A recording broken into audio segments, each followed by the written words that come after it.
A freeze warning was issued Thursday for western Palm Beach County and frost advisories were issued for western Broward and Miami-Dade counties, as South Florida braced for the arrival of the worst of this week's cold weather. The National Weather Service said the coldest temperatures will settle over the area Thursday night and Friday morning, with temperatures expected to gradually warm over the weekend. The freeze warning, which applies to Wellington and other western Palm Beach County cities, runs from midnight to 9 a.m. Friday. Although temperatures will be unseasonably low, they are unlikely to set any records, said Stephen Konarek, senior forecaster for the National Weather Service. But temperatures will be the coldest across much of the region since the last serious cold snap in December of 2010. Temperatures in the 40-degree range greeted South Floridians Thursday morning, courtesy of the Arctic air mass that has left many parts of the U.S.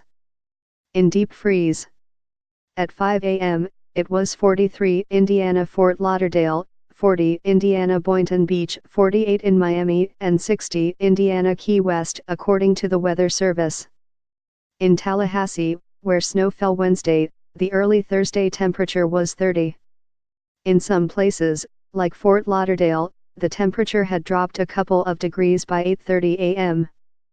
While a lot of people may have rolled over in bed and grabbed a heavier blanket, Ron Wright, of Fort Lauderdale, was taking a beach stroll in Lauderdale by the sea. "The easiest way to love this weather is to know that it's going to be gone by Saturday," he said. "If you told me it was going to be like this all the time, I'd say no way."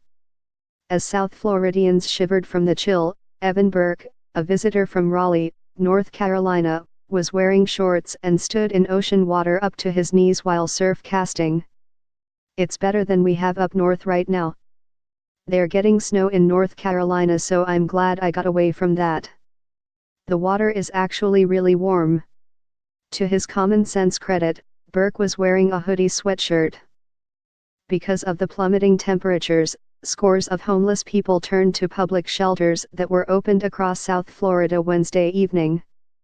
"I've got 2 shirts on and I'm still cold," said George Dittmar, 60, as he waited in line at the Salvation Army, one of Broward's cold weather shelters, for a blanket and space to lay his head.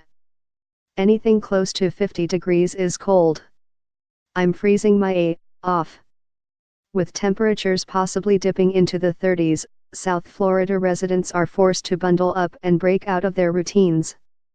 The wind chill temperature were forecast to fall into the upper 20s and lower 30s in Glades, Hendry, Collier, and Palm Beach counties, the National Weather Service said Wednesday morning. Inland sections of Broward County were predicted to have wind chills in the lower 30s.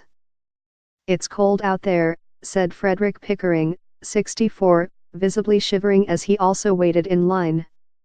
"It's freezing out soon as that door opens. I want to get inside and sleep." Frost may appear in some areas and cold-stunned iguanas will drop from the trees, as South Florida experiences an unusually chilly start to the new year. A brutal winter storm smacked the coastal southeast with a rare blast of snow and ice Wednesday, hitting parts of Florida, Georgia, and South Carolina with their heaviest snowfall in nearly 3 decades.